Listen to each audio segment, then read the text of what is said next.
2025-ci il 13 aprel tarixli 9-cu siniflərin buraxılış imtahanlarının qrammatika suallarına baxaq. 13-cü sualda bu sual əlbəttə ki, pronoun bölməsinə aiddir. Burada trousers sözü cəmdə olduğuna görə bizə C bəndindəki this və Y bəndindəki this lazım deyil. Ona görə A, B, D variantları qaldı. Yəni this, those və D bəndindəki this işlənə bilər. Yalnız ikinci tərəfdə yenə də isim gəldiyinə görə biz A bəndindəki it's-i çıxırıq. Qaldıq B və D variantlar arasında və ismimiz, əvvəlcədən gələn ismimiz, trousers ismimiz cəm olduğuna görə onu Z'yə ilə qaytarırıq. Yəni düzgün cavab D bəndidir. I like these trousers, but I don't like their color. 14-cü sualda isə I don't think you. You-dan sonra nöqtələr var və nöqtələrdən sonra to gəlibdir. Biz buradakı to-nu itirməməliyik.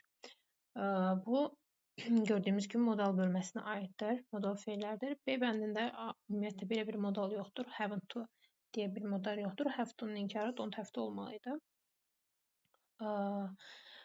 Won't able veribdir. C bəndi won't able və D bəndi will able. Bunların B-si olmadığına görə hər ikisi səhvdir. Won't be able to olmalıydı, will be able to olmalıydı. Y bəndi should isə shoulddan sonra to gələ bilmir. Ona görə düzgün cavabımız A bəndidir. 15-ci sualda isə uzlaşmadır bu. Mübtəda ilə xəbərin uzlaşması. Language courses deyil. Courses cəmdə olduğuna görə əlbəttə ki, bir is olmaz və 4 was olmaz. Bu biraz asan sual idi. Demək 2 və 3 düzgün cavabımız B bəndidir. Courses dediyim kimi cəm olduğuna görə bizə are və were lazım idi.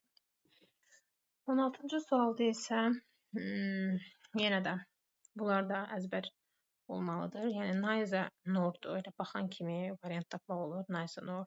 B bəndi niyə olmaz? Either ilə çünki or işlənir. C bəndində not only but also davamı yoxdur. D bəndində neither ilə or işlənməz. Neither nor olmalıydı. Y bəndində isə both or yox, both and olmalıydı. Yəni bu qədər asan suallar idi.